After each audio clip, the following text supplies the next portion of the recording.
Mario Rivadulla presenta Teledebate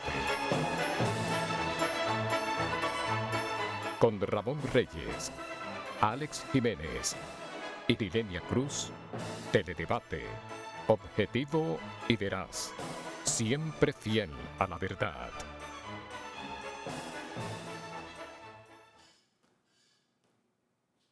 Bienvenidos amigas, amigos televidentes, a una nueva entrega de Teledebate, hoy miércoles de ceniza, sí, como siempre en compañía de Ramón Reyes, pues vamos a estar con ustedes por la próxima hora para compartir temas de interés nacional e internacional. La frase de hoy, don Ramón, dice así, mucha atención, mire, cada hombre es una pieza de un continente, una parte de la tierra. Sí, es verdad. Recordando qué ocurrió un día como hoy, pero en el año 1770, un impopular impuesto al té por parte de la corona inglesa provocó los primeros choques en la ciudad de Boston entre la población civil y las fuerzas militares. El incidente desencadenó la guerra que culminaría con la independencia de los Estados Unidos, la guerra del té. ¿Usted se imagina? Un impuesto al té pueda provocar la independencia de un país. Bueno, y del país más poderoso de la tierra. Así es. En el año 1827 murió el inventor italiano Alejandro Volta, creador de la pila eléctrica que lleva su nombre. Y en el año 1844 Juan Alejandro Acosta y Juan Nepomuceno Ravelo arribaron a Curazao para informar al padre de la patria, Juan Pablo Duarte, la buena nueva de la proclamación de la independencia de la República Dominicana. 1963, murió el dictador soviético Joseph Stalin, venerado por unos, odiado por otros, se le atribuyen millones de muertes, incluyendo el fatal atentado contra su tenaz adversario Trotsky, exiliado en México. El periódico El Sol, un periódico conservador, esto es muy interesante, ¿no? Usted que es periodista, publicó la noticia en 3 días consecutivos con otros tantos titulares. El del primer día puso un titular, letras grandes, primera plana, que decía agoniza. El segundo día puso otro titular que decía todavía. Y el tercer día puso ya, o sea, el día que se murió. En el año 2013, después de haber sido sometido en Cuba a diversos e intensos tratamientos contra el cáncer mantenidos en secreto, se produjo el deceso de Hugo Chávez en el Hospital Militar de Caracas. Frustrado golpista contra el gobierno de Carlos Andrés Pérez, estuvo 2 años en prisión hasta que fue indultado por el presidente social cristiano Rafael Caldera. Poseedor de un incuestionable carisma, ascendió a la presidencia aprovechando el descrédito en que cayó la partidocracia tradicional venezolana, gobernando el país por espacio de 14 años. Fuertemente influenciado por Fidel Castro, fracasó sin embargo en su proyecto de tratar de dotar a Venezuela de una constitución socialista. Su figura despertó y sigue generando encontradas pasiones y es objeto de fuerte controversia. Incluso hoy es el primer aniversario de su hubo 2 celebraciones, una a favor y otra en contra. Exactamente, y hubo disturbios también. Bueno, pues la actualidad en diferentes caras, don Ramón, y tenemos la cara positiva. La aparición del matutino gratuito El Día, un día como hoy, pero en el año 2002, hace 12 años ya, parece que fue ayer, representó un notable aporte de refuerzo en el campo de la prensa escrita, colocado bajo la experimentada dirección del veterano y prestigioso periodista Rafael Molina Morillo, teniendo como mano derecha al destacado joven periodista José P. Monegro y contando con un calificado personal. El Día se ha ganado un creciente y consistente espacio de penetración entre el público lector que ha extendido merecido reconocimiento a la calidad de su presentación y contenido. En Teledebate nos complacemos en enviar nuestras felicitaciones y mejores deseos a los distinguidos colegas, así como a don Pepín Corripio, presidente del pujante Grupo Corripio de Comunicación, en el cual el periódico El Día viene a ser el Benjamín. Sí, hay que decir que el periódico El Día es un periódico gratuito. Sí. Y conforme Pepín Corripio, que tú acabas de citarlo, en una entrevista que le hicieron aquí en esta capital, pero que apareció en un periódico digital de España y se reprodujo aquí en el periódico El Día, de sus medios de comunicación dicen que el único que estaba dando beneficio era El Día y es gratuito. El Día aparece lleno de anuncios cada mañana, contrario al que debiera ser el Benjamín, que es el periódico El Nacional de ahora, que va a cumplir 48 años. Bueno, ese no sería en Benjamín, sino en Matusalén. O el Matusalén. Bien, con la misma cara hay que saludar con beneplácito el inicio de la nueva etapa del plan de alfabetización, identificada con el título de Que nadie se quede fuera. El lanzamiento oficial tuvo lugar en el Palacio Nacional, con la presencia del presidente Danilo Medina, quien ha dado muestras sobradas de la importancia que presta la educación como herramienta para promover el desarrollo y elevar la calidad de vida de la gente. El ambicioso proyecto de que no quede un solo hijo de Duarte sin saber leer y escribir plantea movilizar tanto el sector público como todos los segmentos de la sociedad en tan noble y necesaria tarea. Y la otra cara, para que el proyecto de la tanda extendida funcione como se requiere para lograr una educación de calidad, es preciso hacer una serie de necesarios y urgentes ajustes curriculares. Ese tema se planteó aquí el pasado lunes por el ingeniero Ramón Flores, quien es uno de los más activos integrantes del Pacto por la Educación, y es una opinión ahora reforzada por la del presidente de la ADP, Eduardo Hidalgo, quien señala que es indispensable ampliar y mejorar el currículo de aprovechamiento para las horas posteriores al almuerzo. Imprescindible también que las tandas corren a cargo de los maestros con mayor nivel de preparación. El problema de la tanda extendida no es simplemente de mayor cantidad de horas en la escuela, sino de horas bien utilizadas. Así es. Bien. Estamos de acuerdo. Y tenemos por otro lado, señores, de extrema gravedad el hecho de que una banda ligada al microtráfico invadiera este fin de semana un colmadón en los rieles de los Alcarrizos y provisto de machetes agredieran de manera indiscriminada y brutal a los presentes en el local en ese momento. El saldo de la criminal incursión fue de nada menos que 29 personas heridas a machetazos. Positivo el hecho de que la policía ya tenga identificado a los agresores, que es de esperar sean apresados y sometidos a la justicia en breve tiempo. Hay 11 detenidos y Sí. ya hay algunos identificados. Es que había una cámara y entonces con la cámara parece que pudieron identificar a los agresores. El negocio No, tenía. y los mismos parroquianos Sí. los identificaron. Esta mañana cuando le presentaron a algunos de los atacantes, ellos confirmaron que sí, Claro. que fueron de los que están detenidos. Hay 11 personas detenidas. Ahora, es preocupante esta acción totalmente irracional que trae un poco a la mente lo que por mucho tiempo ha ocurrido en México por parte precisamente de carteles y bandas ligadas al negocio de la droga que han cometido una serie de crímenes indiscriminados también.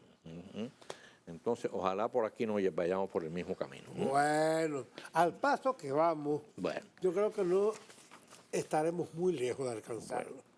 Don Ramón, tenemos aquí, vamos a usar recibo de noticias del gobierno de Taiwán, siempre Yo soy de los otros, muy interesante, tiene aquí las informaciones bien impresas. y bien impresas Bien impreso. y un español perfecto. Sí. Y aquí Taiwán Hoy, también una revista de extraordinaria calidad, magnífica también. Yo jamás he Póngala ahí encontrado... para que los amigos televidentes la vean. Sí. Yo jamás he encontrado un solo error en ninguna de estas publicaciones. Y son muy meticulosos, Sí. tengo que decirle. Además, tú sabes que ellos mandan a estudiar, sus diplomáticos y periodistas, lo mandan a estudiar español a la Universidad Complutense de Madrid, en España.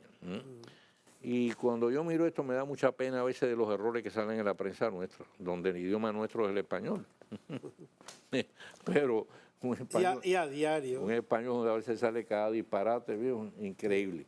Mira, Ramón, ¿Me está dando algo? te voy a entregar esto, porque tú eres abogado y ayer estábamos hablando de este tema. Este es un informe que nos envía a distinta gente, el doctor Ramón Vera, Negro Veras. Ajá. Sabe que el hijo del Jordi Vera fue precisamente el joven periodista y abogado agredido de manera criminal hace casi 4 años. Salvó la vida, pero perdió la vista de un ojo. Y este caso ha tenido decenas de reenvíos. Entonces, él aquí está mandando una declaración pública, en este caso. Aquí habla del alegato y desacato de la Defensoría Pública, comentarios, precisiones, violaciones constitucionales y legales, y yo creo que es un documento muy interesante para usted que es Sí, abogado. ya lo conocía, le agradezco. Porque Además de yo, eso. yo lo que soy es neófito. No, y ayer le dije que más que la Defensoría Pública, yo le achaco la responsabilidad al tribunal, que es un tribunal A mí, colegiado. sí. Sí, pero ese tema vamos a hablar después que volvamos de la pausa que vamos a hacer ahora para cumplir compromisos comerciales.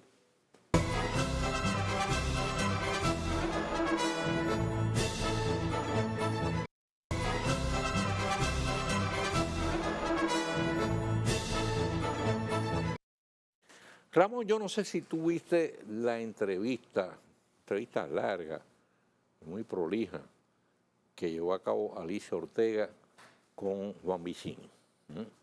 No, leí, Pero has visto la versión en los en periódicos. los periódicos, claro, la leí en el Listín Diario, entre otros. Te voy a decir una cosa, a mí me impresionó y después he hablado con alguna gente que la vio y le causaron la misma impresión. De un joven empresario de 38 años que sin embargo con un nivel de madurez muy superior a su edad. No, muy superior a los que son empresarios, que Sí, son millonarios, que ganan mucho dinero y que tú cuando hablas públicamente en la televisión, en la radio, ves que no tienen la articulación necesaria Correcto. conforme a su edad. Tú puedes tener menor edad Sí. y tener una articulación conversando de conocimiento. pero- ¿Qué reveló en esa Que entrevista? proyectó la sensación de que tiene muy claro todo lo que está ocurriendo y todo lo que le corresponde hacer al empresario en ese sentido de compromiso con el desarrollo del país. Alguien le contestó que ponga la primera piedra, que es el primer paso. Fíjate, los dos aspectos principales, digo, trató una serie de aspectos muy importantes, tanto desde el punto de vista empresarial como fue el rescate, por ejemplo, del Banco de Progreso, y también de carácter familiar y personal. Pero hay dos aspectos fundamentales en dos áreas básicas. Uno fue el compromiso directo que asume en este caso Vicini con el desarrollo del sector eléctrico nacional. Ellos participan fuertemente en Gejaina, han desarrollado sobre todo energía limpia y barata, ahí tiene el parque eólico de Pedernales, las plantas de Quisqueya 1 y Quisqueya 2 que son de ciclo combinado, cada una de 250 megavatios. Yo asistí a la inauguración de la número 2 recientemente y creo que ya están impulsando nuevos metros, pero sobre todo la planta ahora de gas natural que van a desarrollar en el este y va prácticamente a permitir que toda la electricidad de esa zona sea gas natural, o sea, un combustible más barato y limpio.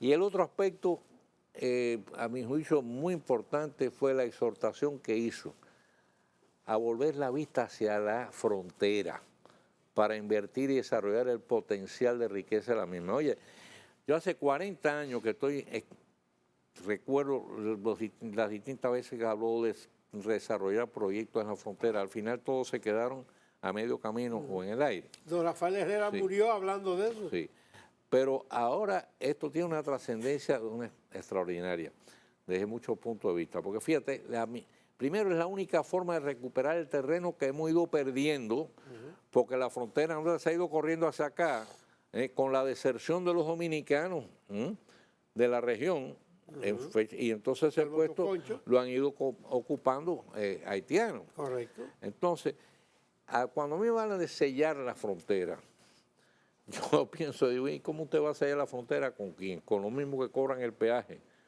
para permitir el paso de los ilegales y a veces también de droga, de armas, y todo lo ha habido y por haber. Entonces, yo creo que el sellaje efectivo es lo que él plantea, es crear un cordón de riqueza, de empleo y progreso en la zona fronteriza, de beneficio de ambas partes, del lado de allá y del lado de acá.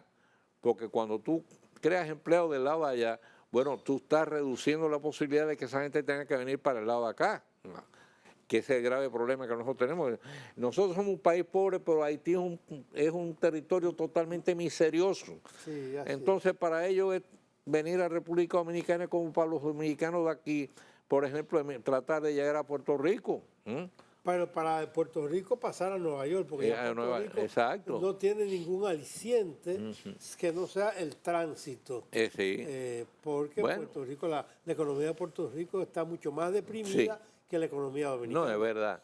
Pero de todas maneras, en Puerto Rico ahora mismo hay debe haber como 100.000 dominicanos o algo así Un aproximadamente. poco más. Sí.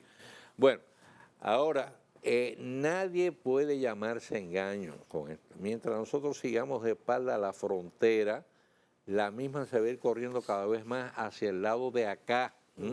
Vamos a ir perdiendo territorio. Y en la medida que vamos a ir perdiendo territorio, vamos precisamente siendo más vulnerables a la inmigración ilegal. Bueno. Con todos los problemas que trae. Y miren los problemas que estamos metidos con el problema de la inmigración ilegal de todos estos años. Ayer le contestaron, aparte de alabar su intervención, bueno, que de él, que tiene recursos suficientes, que comience dando el primer paso. Es que lo dando está el ejemplo.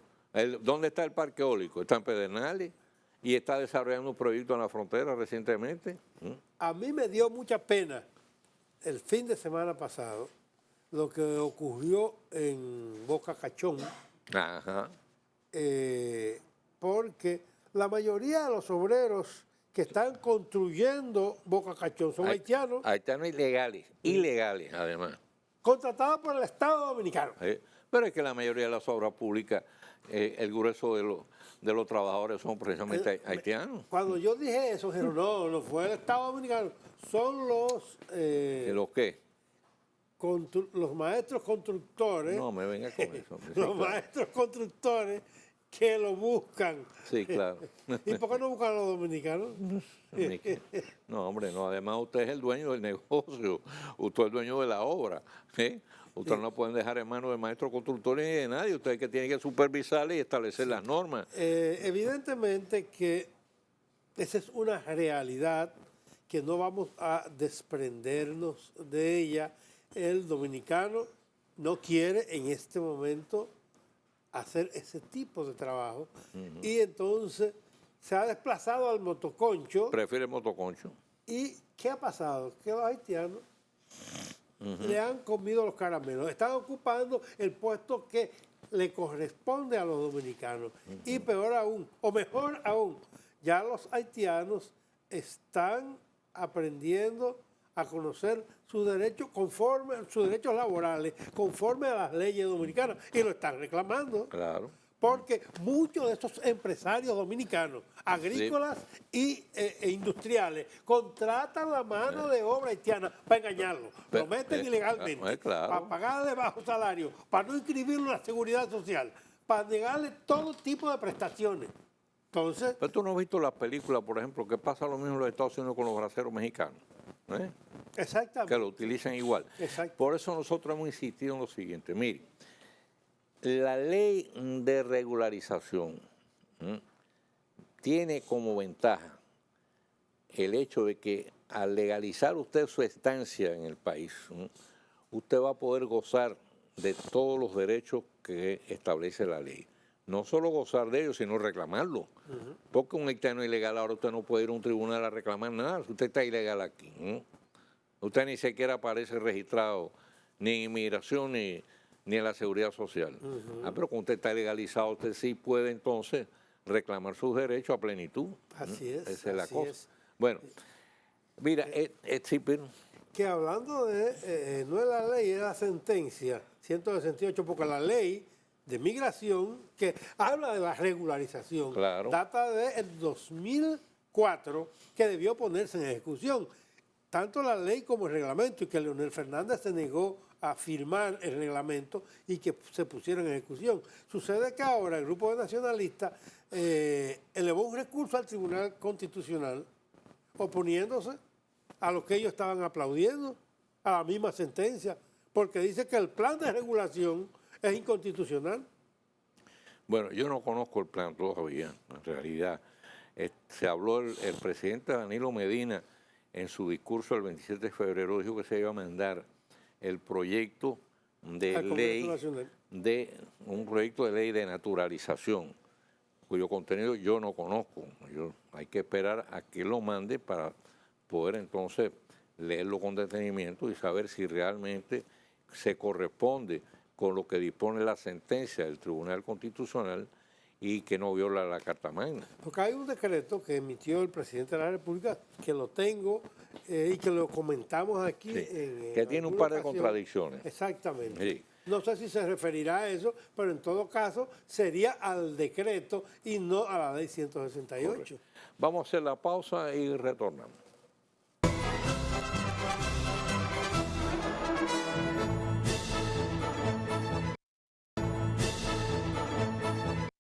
Bueno, ahí el ministro de Hacienda,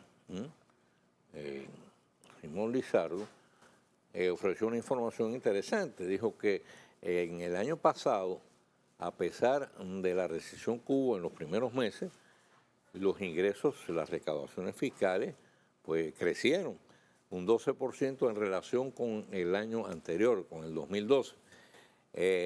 Dice que el ITEVIS, por ejemplo, registró un aumento de 21.1% y el impuesto a la renta un 17.3%. En estos días se habló, y en ocasiones se ha hablado de manera reiterada, Ramón, de que la presión tributaria dijo el que llegó a 14.2, que es el punto más alto que se había logrado desde el año 2008, en que fue de 15 en relación con el Producto Interno Bruto. En distintas ocasiones se habla de que la presión tributaria en el país es muy baja. Y yo creo que eso hay que sedacearlo bien. Porque fíjense, el problema es que aquí hay un nivel tan alto de evasión que los impuestos cargan sobre lo que pagan. Claro. Entonces, lo que pagan no es verdad que pagan un 15% de sus ingresos, ¿no? Es mucho mayor. Claro. Porque es un promedio general como si todo el mundo pagara los impuestos, Claro. y no es verdad. Claro. Todavía hay amplios segmentos de evasión. Bueno, y esto en estos días se reconoció y se ha hablado muchas veces de que no tiene sentido pretender aumentar los impuestos, lo que hay que hacer es ampliar la base impositiva. Sí, estuviéramos de acuerdo plenamente si el Estado me devolviera en servicios lo que me saca en impuestos. Pero no es así. ¿Cuántas botellas no hay en la administración pública? ¿Cuántos barrilitos y cofrecitos no hay en el Congreso Nacional? ¿Qué hacen y a quién les rinden cuenta los legisladores de ese dinero?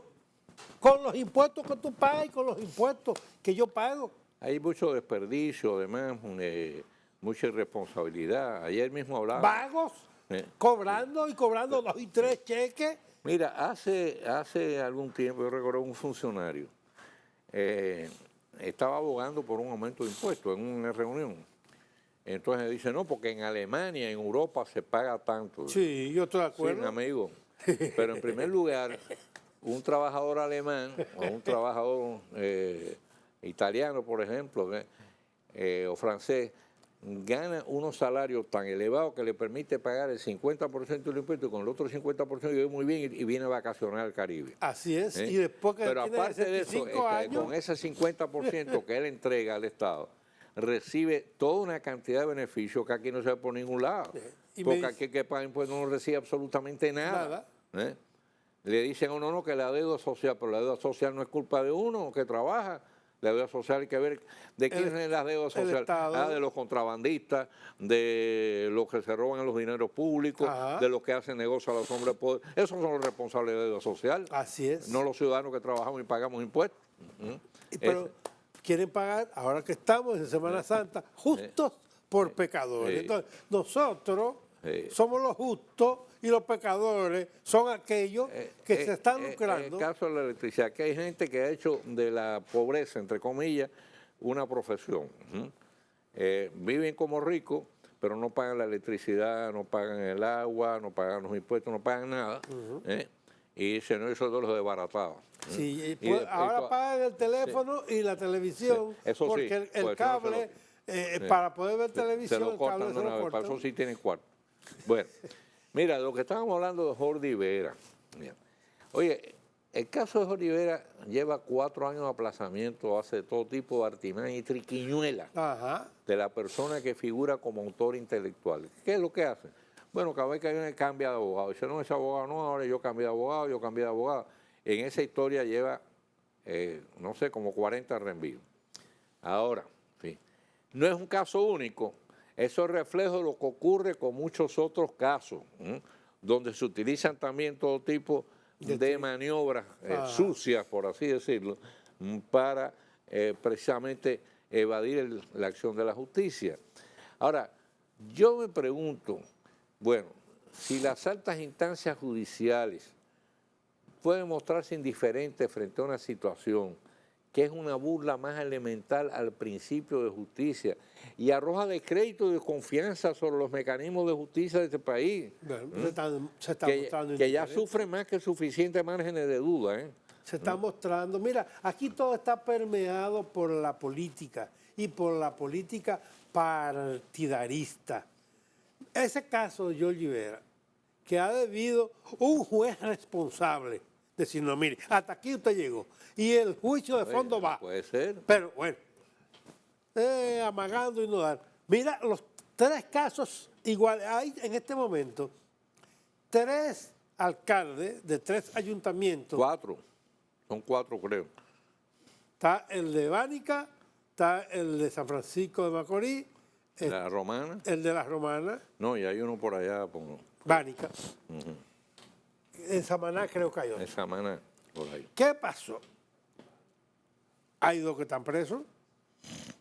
Bueno, de eso, ese es otro tema que quería abordar, porque se supone que la justicia es ciega, la ponen con una Ciega. venda, y que la ley debe correr pareja para todo el mundo, pero no es así. No así es. Hay, en este caso, es la famosa frase que hay algunos que somos más iguales que otros. Sí. Sí. Bueno, pues hay algunos que son más iguales, y en ese caso que tú mencionas, yo oigo muchas quejas en el sentido, bueno, da la casualidad que los 2 más favorecidos son del partido de gobierno. Los Así otros 2 son del Partido Reformista Social Cristiano, que es socio de gobierno, pero sin embargo a eso los han maltratado. Bueno, al síndico de San Francisco de Macorís, ayer lo mandaron para su casa. La medida de coerción, presentación periódica. Y como no está detenido, él iba a asumir hoy nuevamente sus Tengo funciones. entendido eso, sí. Y entonces, bueno, por Dios, y está acusado, óyeme, es no el que por tiene, ti, es el que tiene la acusación más grave. más grave. Yo no sé si es culpable o no. Exactamente. Eso tiene que definir los tribunales.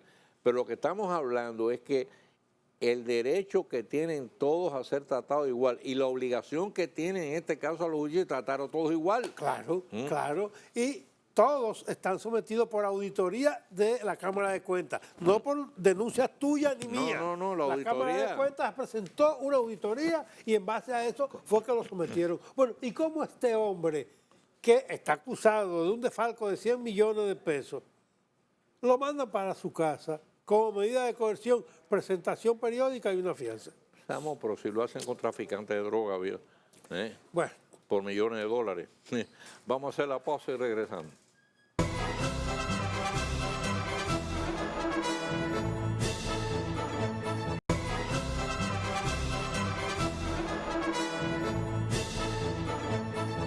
Bueno, Ramón, ¿tú te recuerdas que ayer que comentaban precisamente el juicio de Jorge Rivera, dijimos que estaban jugando al ping-pong? Bueno, y ahora parece que está ocurriendo Al lo pumping. mismo. Sí. Al pumping. Al pumping. Está ocurriendo más o menos lo mismo entre la Cámara de Diputados y el Senado de la República. Con la ley. Con el proyecto de modificación del Código de Procedimiento Criminal. Dice, el presidente de la Cámara, Abel Martínez, dice que se ha aprobado 5 veces en la Cámara. Cada vez que lo mandan para el Senado lo modifican, entonces ahora Vuelve para atrás. lo volvieron para allá otra vez. Mientras tanto el tiempo pasa y pasa y pasa. Entonces, yo digo, sí, señores, si hay diferencias de criterio antes de seguir en este rejuego, lo ideal sería que nombren una comisión conjunta, se sienten a ver cuáles son los puntos en conflicto. Es lo que se hace. Vamos a ver cómo lo coordinamos. En el sistema legislativo norteamericano Es que no. es lo que se hace. Y es lo lógico, lo razonable, porque ese rejuego, ¿sabes lo que es el que lo han mandado 5 veces? Bueno, yo recuerdo que Y se va a caer la ley. Charlie Mariotti había presentado un proyecto precisamente para prevenir y combatir, sancionar la corrupción. Ese proyecto fue aprobado como 7 veces en el Senado. Lo mandaron para la Cámara y en la Cámara perimía. Nunca lo llegaron a conocer. ¿No le interesaba? Bueno. Y mira, ahí el ex vicepresidente Rafael Albuquerque, que a un tiempo fuera de la actualidad, ha planteado la necesidad de reformular el modelo económico que permite incrementar la riqueza, aumentar las exportaciones y generar mayor cantidad de empleo de calidad que sean adecuadamente remunerados. Y para ello reclama la participación del gobierno, los empresarios y los trabajadores. Eso lo han hecho, Ramón, distintos países y los resultados han sido excelentes. Bueno, y aquí lo han reclamado varias personas, porque, él no está diciendo nada nuevo. Porque se asume un compromiso en este caso, cada quien cede un poco, y entonces todo eso se convierte en una máquina bien aceitada y funciona de maravilla. Por ejemplo, no recuerdo si fue en Irlanda, hicieron un compromiso a 3 años. Bueno, dentro de 3 años revisamos la situación. Entonces 3 años, en este caso sin huelga, sin presiones, a trabajar todo el mundo para echar el país para adelante. Bueno, yo creo que si ha dado buen resultado en otras sociedades, no veo por qué no puede darlo aquí. Pero ¿cómo puede dar resultado aquí un pacto de esa naturaleza? ¿O cómo puede llegarse a un pacto cuando los propios empresarios piden un regresionismo, volver atrás en conquistas concedidas por las leyes dominicanas, aceptadas por ellos, y ahora dicen que no?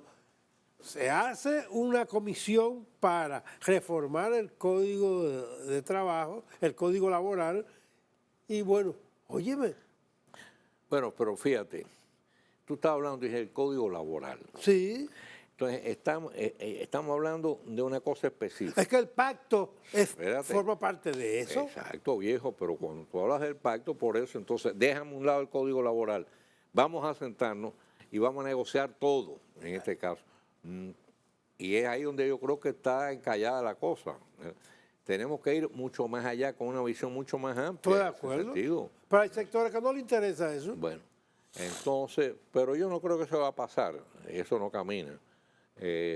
Ya el mismo presidente Danilo Medina lo ha avanzado en ese sentido, la ministra de Trabajo también. Y lo que habló aquí Luis Carvajal en relación, por ejemplo, con el caso de Loma de Miranda, la aceptación social. Hay un rechazo social total, general casi, a esas propuestas, que además creo que fueron muy mal manejadas. Desde el inicio. Sí. Porque la empresa comenzó hablando mentiras en un informe que contradice tanto el informe de la Academia de Ciencias como el informe del PNUD. Bueno, mira, aquí sale la información. Digo, esto tampoco es nuevo, pero es reiterativo y uno dice, bueno, ¿y qué se va a hacer con eso?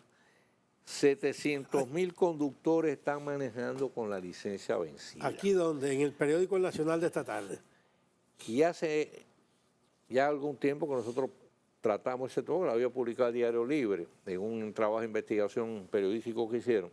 Bueno, pues de esos 700.000 que andan sin licencia, con la licencia vencida, hay como 40.000 que son policías, son militares.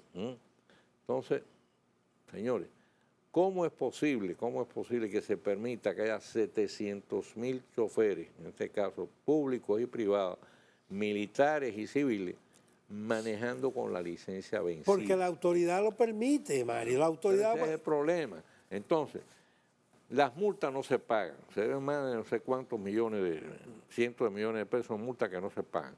Se recuerda que publicaron que hubo uno que tenía una infracción, como 500 infracciones. Ajá. Otros 400 y pico infracciones. Eso es un relajo. O sea, tiran a mojiganga la ley.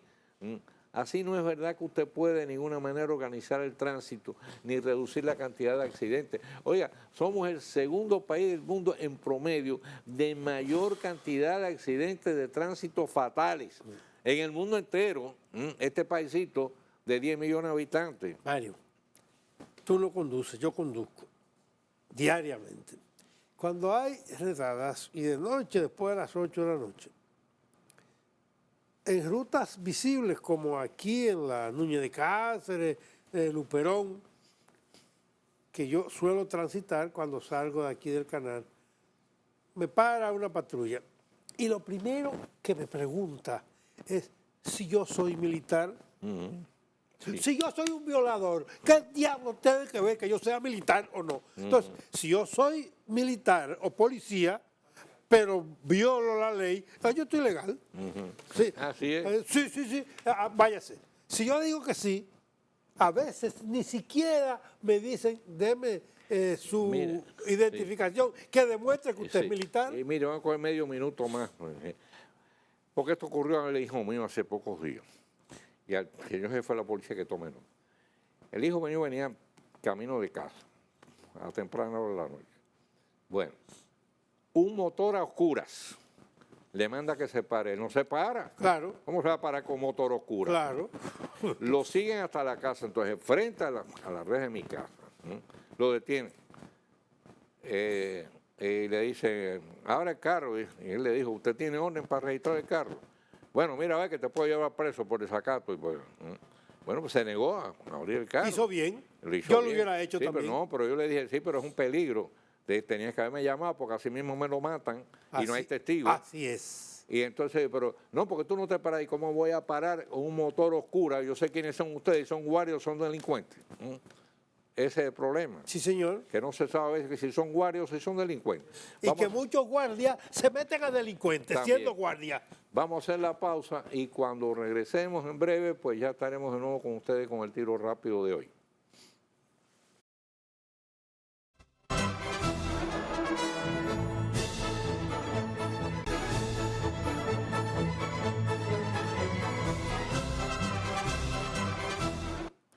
El gobierno acaba de enviar una buena señal de responsabilidad en el cumplimiento de sus compromisos crediticios al desembolsar 150 millones de dólares para pagar a Venezuela la deuda vencida del 2014 y la correspondiente a la que cursa del presente año, por concepto del financiamiento que recibe el país por vía del convenio de Petrocaribe.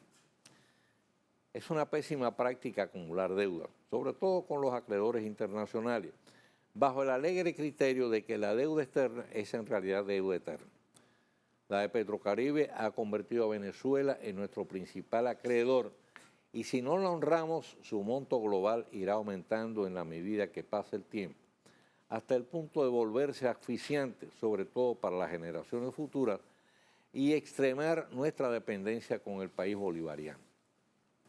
Ahora bien, seguiremos insistiendo en que no es buena práctica acomodarnos al convenio de Petrocaribe para seguir incrementando la factura petrolera. Es preciso fomentar una cultura y desarrollar una política de un uso más racional del combustible que no producimos y que sin embargo consumimos alegremente. Naciones ricas aplican normas en este sentido con inteligente criterio previsor, lo que con mucha más razón se impone en nuestro caso. Hora es ya de que entendamos la necesidad de arroparnos solo hasta donde nos alcance la sábana.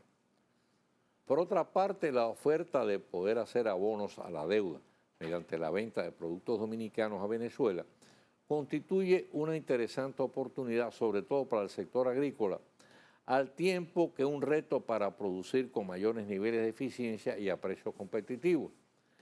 De advertir que es una oportunidad que ya teníamos de antes y que por una u otra razón no hemos podido aprovechar. De saludar asimismo las seguridades que ha dado el presidente de PDVSA Caribe, Bernardo Álvarez, quien es también secretario de ALBA, de que el acuerdo de Petrocaribe se mantendrá inalterable. Si bien las mismas no excusan que el país previsoriamente disponga de planes alternativos para enfrentar cualquier eventualidad que pueda afectar el mismo. Esto así en la medida en que el funcionario venezolano tiene al parecer una idea excesivamente indulgente y optimista de la situación que prevalece en su país, cuando rechaza que el mismo se encuentra atravesando por una seria crisis. Calificar como simples disturbios, tal como hace las masivas movilizaciones de millones de venezolanos de las distintas esferas sociales que están teniendo lugar en toda Venezuela y que han provocado casi 20 muertos, cientos de lesionados y una gran cantidad de apresados, es tanto como pretender tapar el sol con un dedo. Lo es también querer ignorar que la economía bolivariana atraviesa por gravísimas circunstancias. La producción de petróleo ha sufrido una merma considerable. PDVSA padece un déficit de flujo de caja de decenas de miles de millones de dólares. La inflación se ha disparado hasta niveles sin precedentes. El grave desabastecimiento de productos esenciales de consumo popular no se ha podido resolver. El bolívar se arrastra por el suelo y la sociedad venezolana está en estos momentos profundamente dividida y enfrentada. El primer requisito que se requiere para resolver un problema es comenzar por reconocer su existencia. Y hoy más que nunca Venezuela está urgida de una concertación que permita lograr un acuerdo de paz y un ejercicio de gobernabilidad sin imposiciones, donde se contemplen y armonicen los distintos intereses y corrientes de pensamiento. Nuestro más firme deseo es que lo logre, más que por la permanencia de Petrocaribe, si bien es de nuestro mayor interés, por la tranquilidad, la estabilidad y el progreso del hermano pueblo venezolano. Mañana, Dios mediante, estaremos de nuevo con ustedes con una nueva entrega de Teledebate. Como siempre, nuestros mejores deseos, mayores bendiciones para todas las amigas y amigos televidentes.